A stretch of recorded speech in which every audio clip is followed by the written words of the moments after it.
మరి నేను అడుగుతున్నా నరేంద్ర మోడీ గారు, పార్లమెంటులో తెలంగాణ రాష్ట్రం గురించి కాంగ్రెస్ తలుపులు మూసి లైవ్లు కట్ చేసి తెలంగాణ ఇచ్చింది, తల్లిని చంపి బిడ్డను బతికిచ్చిందన్నారు.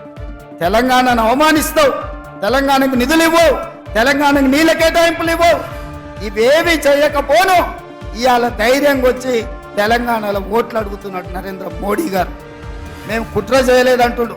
నేను మీడియా మిత్రుల ద్వారా ఇవాళ చెప్పదలుచుకున్నా, సాయంత్రం 5 గంటలకు హైదరాబాద్లో ప్రెస్ మీట్ పెట్టి ఏ విధంగా రాజ్యాంగాన్ని రద్దు చేయాలనుకున్నారో, రాజ్యాంగాన్ని రద్దు చేయడం ద్వారా, రాజ్యాంగాన్ని సమూలంగా మార్చడం ద్వారా ఎట్లా రిజర్వేషన్లు దెబ్బతీయాలనుకున్నారో ఆధారాలన్నిటిని కూడా 5 గంటలకు మీడియాకు విడుదల చేస్తా. దేశ ప్రధానమంత్రిగా అబద్ధాలు చెప్తున్నారు నరేంద్ర మోడీ గారు.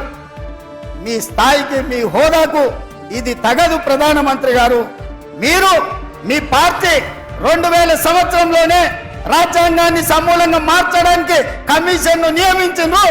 మీరు గెజిట్ నోటిఫికేషన్ ఇచ్చిండ్రు. సాయంత్రం 5 గంటలకు 2000 సంవత్సరంలో రాష్ట్రపతి ప్రసంగంలో రాజ్యాంగం మార్పు గురించి బీజేపీ ప్రభుత్వం ప్రస్తావించింది, పార్లమెంటులో ప్రకటన చేసింది.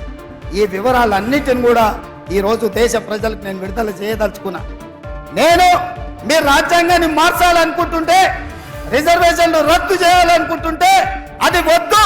ఈ దేశంలో దళితులు, గిరిజనులు ఇంకా ఆర్థికంగా చితికిపోయి ఉన్నారు. రిజర్వేషన్ ఉండాలి, వాళ్ళకే కాదు బీసీలకు కూడా రిజర్వేషన్ ఇవ్వాలి అని నేను చెప్పిన. దానికోసం నా మీద కేసు పెడతావా?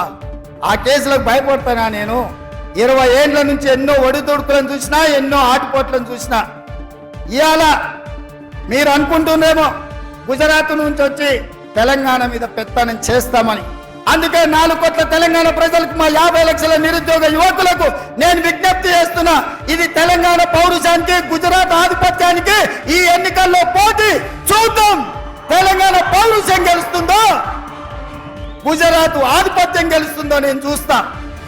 ఆ రాష్ట్రం నుంచి వచ్చి నా రాష్ట్రానికి వచ్చి నా రాష్ట్ర నడిగడ్డ మీద నిలబడి ఈ రాష్ట్ర ముఖ్యమంత్రిని బెదిరిస్తున్నావంటే తెలంగాణ సమాజం ఎడ్డిదో గుడ్డిదో కాదు. నువ్వు భయపడితే భయపడడానికి ఇక్కడ ఎవరు అమాయకులు లేరు. ఖబర్దార్ ప్రధానమంత్రి గారు, మీరు అనుకుంటుందేమో తెలంగాణ గడ్డ మీదకి గుజరాత్ నుంచి వచ్చి బెదిరిస్తామని. ఇది నా ఊరు, ఇది నా ప్రాంతం. నా ఊరికి వచ్చి నన్నే బెదిరిస్తావా?